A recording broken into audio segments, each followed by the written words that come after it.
Salut et bienvenue dans cette nouvelle vidéo de formation en Python.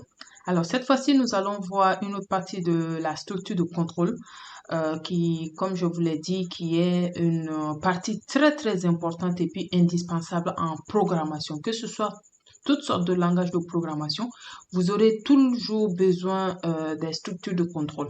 Alors cette fois-ci, nous allons voir des structures de contrôle itératives, également appelées répétitives ou bien également appelées les boucles. Alors sachez que ces trois noms se valent. Ok, voilà. Donc aujourd'hui, nous allons les voir je vais préciser en Python. Ok. Alors, comme je vous l'ai dit, tous les langages de programmation utilisent les structures de contrôle. Ça, c'est un fait. Mais sachez que tous les langages de programmation ont leur manière aussi d'utiliser ces structures de contrôle-là. Donc ici, nous allons voir les structures de contrôle itératives ou bien appelées également les boucles au niveau du langage Python. Donc, au fait, ici, nous allons en utiliser deux. Nous avons ce qu'on appelle le for loop, c'est-à-dire la structure pour. Nous avons également le while loop. Ok, ça c'est la structure while, tant que. Mais sachez que Python, contrairement à beaucoup de langages de programmation comme le C, le C++, le Java, le C#, le Visual Basic, etc., n'utilise pas le faire tant que, c'est-à-dire le do while. Ok, voilà. Donc à ce niveau-là, nous avons seulement deux structures de contrôle itérative, répétitive ou bien les boucles. Donc en petit 1, nous allons avoir la boucle for. La boucle for. Comme je vous l'ai dit, for en anglais, c'est pour. OK? Donc là, l'instruction for travaille sur des séquences. Quand on parle de boucle, ça veut dire tout simplement que nous avons une chaîne. Ça n'a pas normalement de limite. Mais sachez que nous avons, on parle de ce qu'on appelle les boucles infinies, c'est-à-dire nous avons une chaîne qui va continuer, et ça peut même faire planter l'ordinateur. Ok, donc c'est pour cela qu'on vous demande d'éviter les boucles infinies. Ok, donc sinon une boucle a un début et une fin bien sûr. Donc je disais que l'instruction for travaille sur des séquences. Sachez qu'elle est spécialisée dans le parcours d'une séquence de plusieurs données. Alors, pourquoi pour? Quand est-ce que nous devrons utiliser pour? Tout simplement le fait que lorsque nous connaissons un début et une fin. Je vous donne un exemple. On peut dire que nous vous demandons d'écrire un programme qui permettra à l'utilisateur de donner un entier. Et lorsque l'utilisateur va donner cet entier-là, ça va afficher la table de multiplication de cet entier-là de 0 à 10. Donc là, obligatoirement, vous connaissez le début qui est 0 et vous connaissez la fin qui est 10. OK? Donc, comme je vous le disais, tous les langages de programmation ont leur manière d'approcher les structures de contrôle. Par exemple, au niveau du langage Python, la syntaxe générale de la structure pour, ça, je vais vous le donner. Donc ici, nous avons ici syntaxe générale. Voilà. Donc, au niveau de la syntaxe générale, nous avons for. Ça, c'est un mot-clé. Faites attention. Donc, on a ici for element. Alors, sachez que je ne mets pas d'accent au niveau de élément. Pourquoi? Parce qu'on considère le mot là un peu en anglais. On le dit element. OK, for element in sequence. Alors là, je vais vous expliquer. On a 2 points à la fin. Et ici, nous allons mettre les instructions. C'est-à-dire tous les traitements dont nous aurons besoin de faire. OK? Donc, on a ici for element in sequence. Sachez une chose, c'est que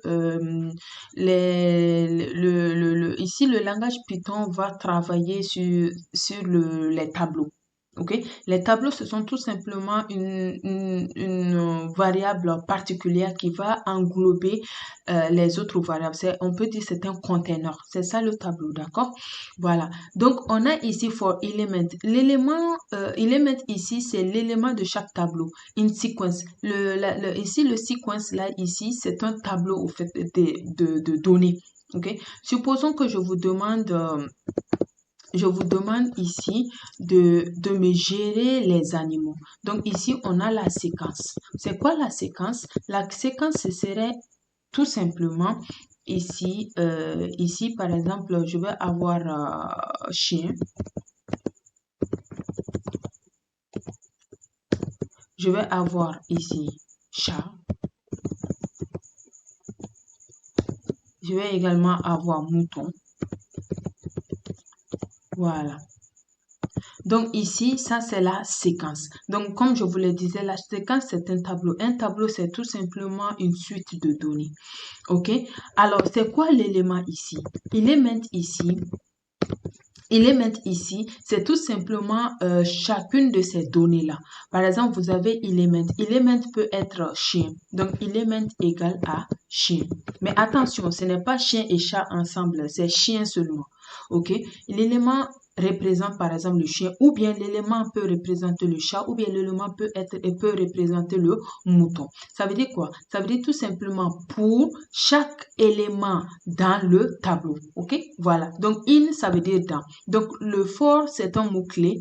Ici, le in aussi, c'est un mot-clé. Mais attention, element, ce n'est pas un mot-clé. Sequence non plus, ce n'est pas un mot-clé. Parce que nous avons ce qu'on appelle également le range.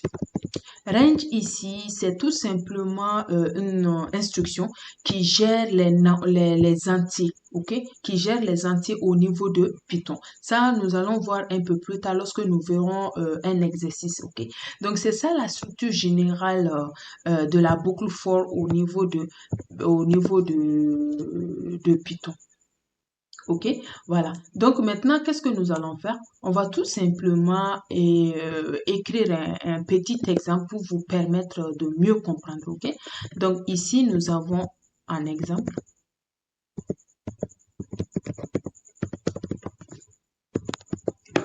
Exemple. Donc, on a ici écrire un programme qui demande un nombre, qui demande à l'utilisateur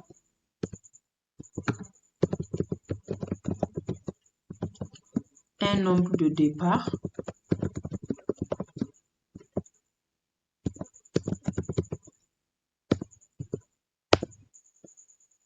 et qui fait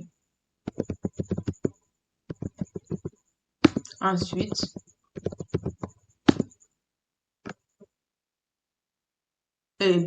et qui affiche, on peut dire, et qui affiche ensuite les 10 nombres suivants. Ok? Les 10 nombres suivants. Alors, pour cela, nous allons naturellement utiliser la boucle for, ok? Donc, je vais vous donner un exemple. Par exemple, qu'est-ce qu'on veut avoir en sortie? Si l'utilisateur entre le nombre 33, par exemple, le programme affichera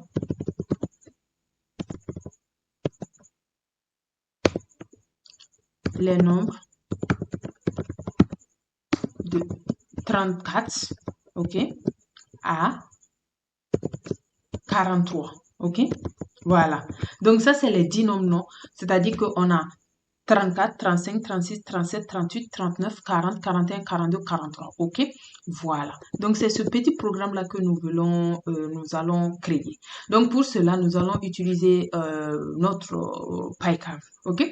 Voilà. Donc, là, on dit de demander à l'utilisateur de rentrer un nombre. Donc, lorsque l'utilisateur va rentrer ce nombre-là, ça va afficher les 10 nombres suivants de ce nombre-là. Donc, on va naturellement déclarer le nombre que l'utilisateur aura mis au clavier. Donc, on va l'appeler n ici, égale à int. On a parlé d'entier, int. Et là, on a input. Voilà. Et on a ici, on va demander à l'utilisateur de saisir. Donc, on a ici, veuillez saisir un entier. 2 points. et l'utilisateur va saisir l'entier. Maintenant, nous allons utiliser la boucle for pour pouvoir gérer ce petit problème-là. OK? Donc, on a ici for. OK? Donc, je reviens ici. For. Vous voyez ici for element. Donc, comme je vous l'ai dit, element ici, ce n'est pas un mot-clé. C'est juste un nom comme ça qu'on a donné, OK, au niveau de la syntaxe générale. Donc, ici, qu'est-ce que moi, je vais prendre? Je vais naturellement prendre le i parce que le i, c'est un compteur, OK? Donc, le element là, c'est un compteur. C'est une variable itérative, OK? Voilà. Donc, for element in, qui est un mot-clé. Maintenant, je vous avais parlé de range. OK? Donc, cette fois-ci, on va pas prendre le sequence ici. On va tout simplement prendre le range. Donc, comme je vous l'ai dit, le range, c'est tout simplement une instruction qui permettra de gérer les entiers au niveau de Python. D'accord? Les entiers au niveau de Python. Donc, on va utiliser le range. Mais ça ne veut pas dire tout le temps qu'on utilise le range. Non, non, non. Lorsque nous voulons gérer les entiers, on va utiliser les ranges. Mais lorsque nous allons utiliser d'autres choses, on va utiliser d'autres choses parce que sachez qu'en Python, nous avons les listes, nous avons les dictionnaires, les tables, ainsi de suite, ce qui fera objet d'un autre tuto, voilà, complet, OK? Voilà, pour vous permettre à bien maîtriser la gestion des données au niveau de Python. Donc là, ici, je vais mettre ici range. Donc range, c'est un mot-clé, OK? Donc, en parenthèse, comme c'est une fonction. OK, donc nous avons dit ici quoi? Nous avons dit ici que, par exemple, si l'utilisateur rentre 33, il ne faut pas que ça coule, le compte commence à 33 et le compte va commencer à 34. OK, donc ici, le 33, c'est le n que l'utilisateur va rentrer. Comme je veux commencer à 34, donc ce serait n plus 1. OK, c'est très important de mettre la logique au niveau de la programmation. OK, voilà. Donc, où est-ce que ça va s'arrêter? C'est ici que ça va commencer. C'est-à-dire que lorsque, par exemple, l'utilisateur va rentrer 1, c'est 1 plus 1. Donc, ça va commencer à 2. Donc, de 2 à combien? On veut que ça s'arrête à combien? On a dit que on veut ici que ça s'arrête à 10 nombres suivants. Donc, ça doit s'arrêter à 10. OK? Voilà. Donc, sachez une chose, c'est que au niveau de la fonction range, on a toujours n-1. OK? C'est-à-dire la limite moins 1. Si moi, je veux que ça me compte 10, je ne dois pas mettre ici n plus 10. Non. Si je mets à n plus 10, ici 10 ne serait pas inclus. Ce serait quoi? Ce serait tout simplement l'intervalle ouvert à 1 et l'intervalle fermé et ouvert pardon à 10. Donc ça veut dire tout simplement que 10 ne fait pas partie dedans. OK? Donc pour que ici 10 fasse partie dedans, je vais mettre 11.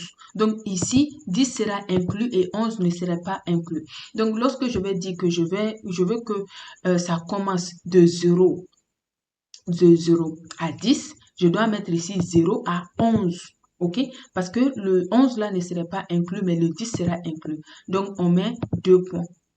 2 points, voilà. OK? Donc, j'espère que vous avez compris cette partie-là. Donc, ici, ce serait quoi comme calcul? Ce serait tout simplement le i, c'est-à-dire on veut afficher le i. Donc, avec ça, je vais exécuter, voir ce que ça va me donner. Ici, lorsque j'exécute, on me demande d'entrer, veuillez entrer un entier. Donc, par exemple, je vais entrer 12. Donc, ça doit être de 13 jusqu'à. OK? Voilà. Donc, vous voyez ici 13, 14, 15, 16, 17, 18, 19, 20, 21, 22. OK? Voilà. Donc, je parlais de ça. Et je vais réexécuter. Je vais mettre ici le fameux 33, comme c'est ça l'exemple. Et ça commence de 34 à 43. OK? Donc, je vais vous expliquer cette partie-là. Lorsque, par exemple, je vais m'arrêter à 10, on a dit que ça doit afficher les 10 suivants, non? Donc, ici, moi, je m'arrête à 10, vous allez voir. J'exécute. Et là, je vais mettre ici, par exemple, 12. Ça va être de 13, 14, 15, 16, 17, 18, 19, 20, 21. Vous voyez que le 22e n'est pas dedans. Et ça, c'est pas correct parce que 1, 2, 3, 4, 5, 6, 7, 8, 9. Ça m'a donné seulement les 9 chiffres qui suivants. OK? Donc, c'est pour cela que si vous avez besoin d'avoir les 10 chiffres qui conviennent, donc vous allez mettre jusqu'à 10. Donc, je vais mettre ici 33. Et voilà. Donc, 33, ça commence de 34 jusqu'à 43. Ok, voilà. Donc sachez que ici, par exemple, lorsque vous voyez que comme ça, c'est ici, par exemple, 23 ça s'arrête à 33. Ok, donc vous voyez que c'est comme ça verticalement, horizontalement, pardon, horizontalement. Si j'ai envie de mettre ça verticalement, je vais tout simplement ajouter ici. Et là, je mets le end et j'ai ça. J'exécute. Et vous voyez ici, par exemple, je mets 12.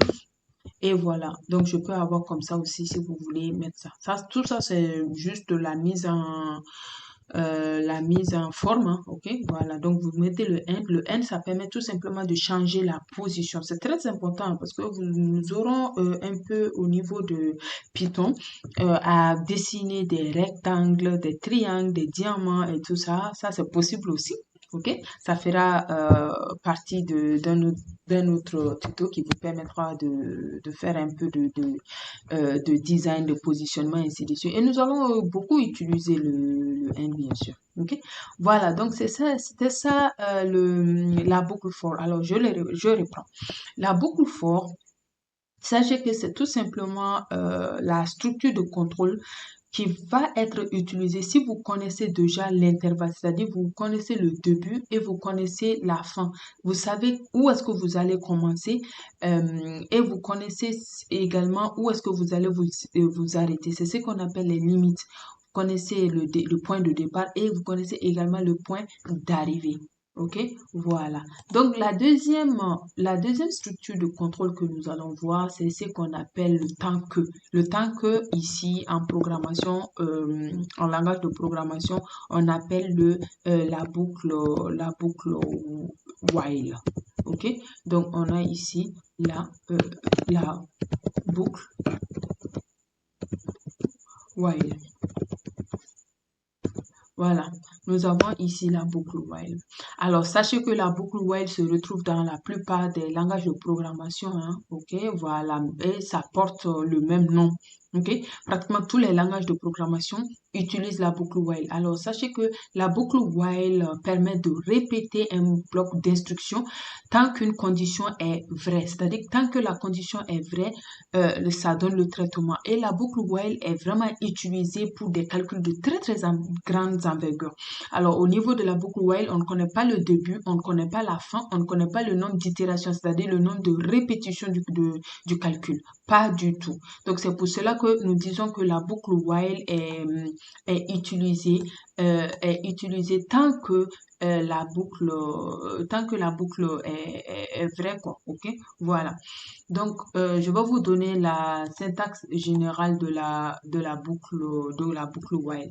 Donc, on a ici la syntaxe générale.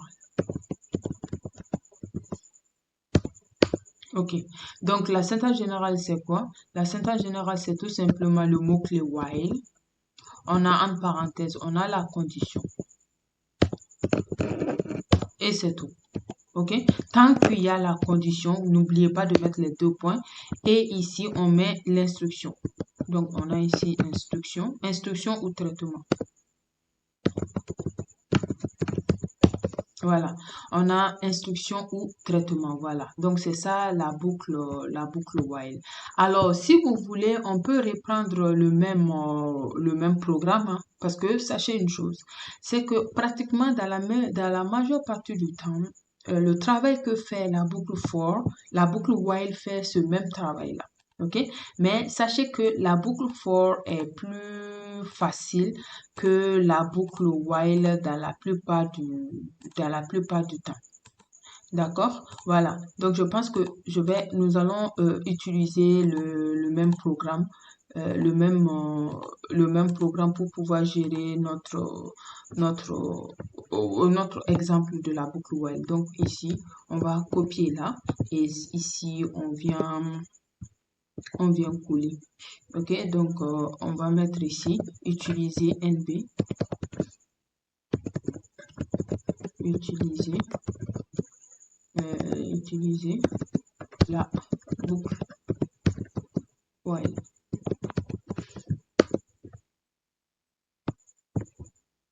Ok, Donc, on revient à ce niveau-là et cette fois-ci, nous allons juste effacer cette partie-là, ok?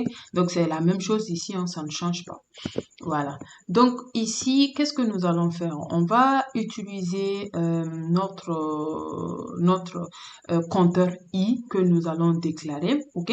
Donc, on a ici I qui va être égal à n plus 1. Ok, voilà. Donc, le I sera égal à n plus 1. Ok, voilà. Donc, on a ici while. Sachez que les deux doivent avoir les mêmes résultats. While I est inférieur ou égal, donc je vais prendre mon clavier visuel. Donc, on a ici n inférieur ou égal à n plus, cette fois-ci c'est 10. Ce n'est plus le for in a range, donc n'oubliez pas, ne croyez pas que avec ça on est obligé d'utiliser, on est obligé de mettre 11. Non, vous ne mettez pas 11, vous vous arrêtez à 10. Donc, tant que I est inférieur ou égal à n plus 10, on a notre print.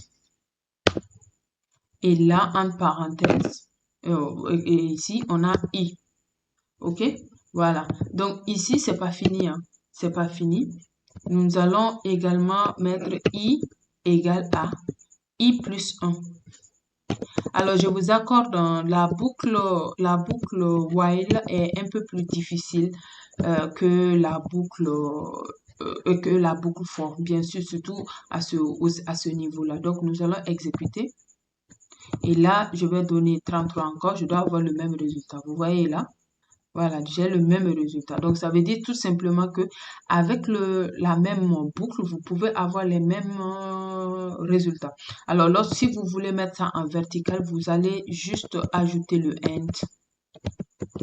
Donc, vous avez end et vous pouvez mettre ça comme ça et vous allez avoir les mêmes résultats. Donc, je vais mettre ici 33 et voilà. Donc, on a 34, 35, 36, 37, 38, 39, 40, 41, 42, 43. OK?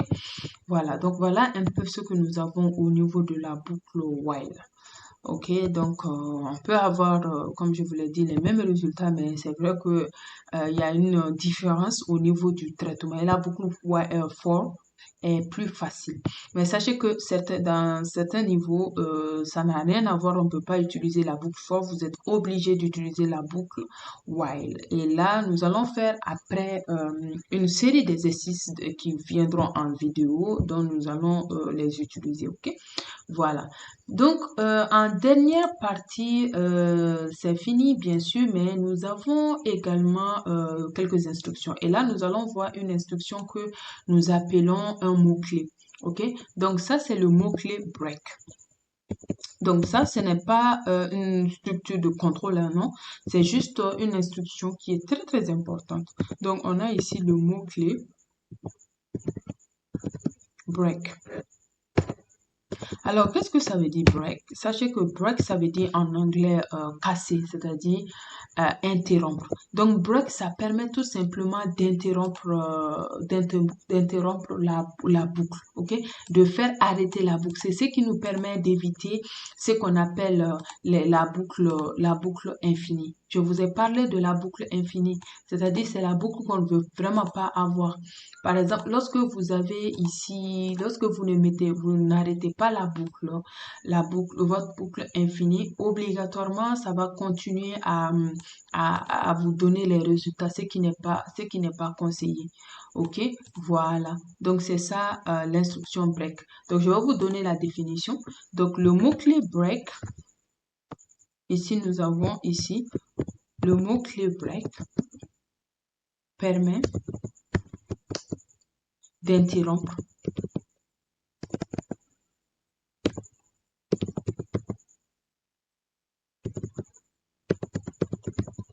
une boucle.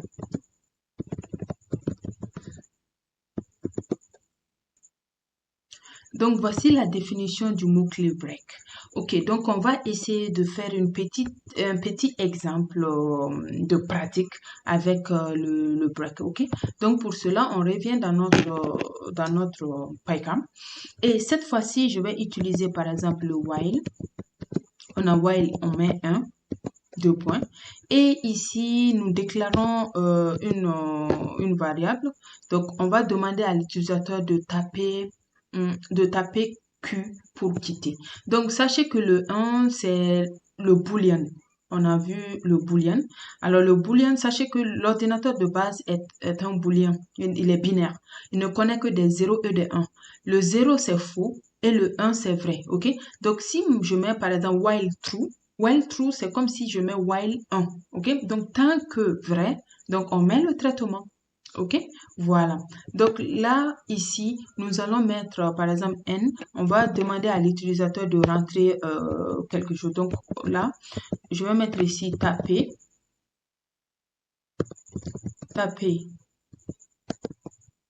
Q.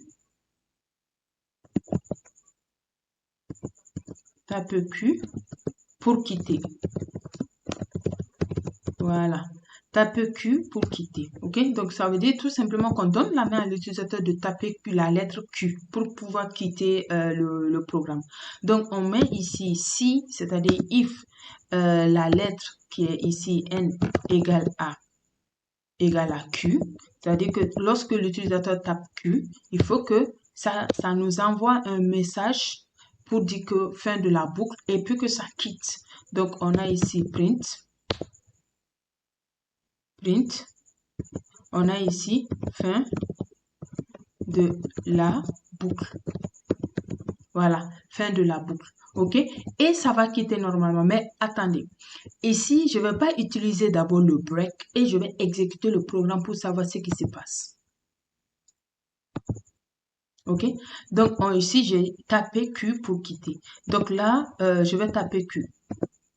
Vous voyez que c'est une boucle infinie. Ça me demande encore de taper Q pour quitter. On me dit encore taper Q pour quitter, taper Q pour quitter, taper Q pour quitter. Je ne peux pas sortir de la boucle. Ça, c'est une boucle infinie. Vous voyez? Ça, c'est une boucle infinie. Je veux m'arrêter. Je veux que lorsque je tape Q, qu'au moins je puisse m'arrêter. OK? Donc, pour ce faire, on va tout simplement mettre le mot-clé break. Et là, je mets break et ici, je vais réexécuter.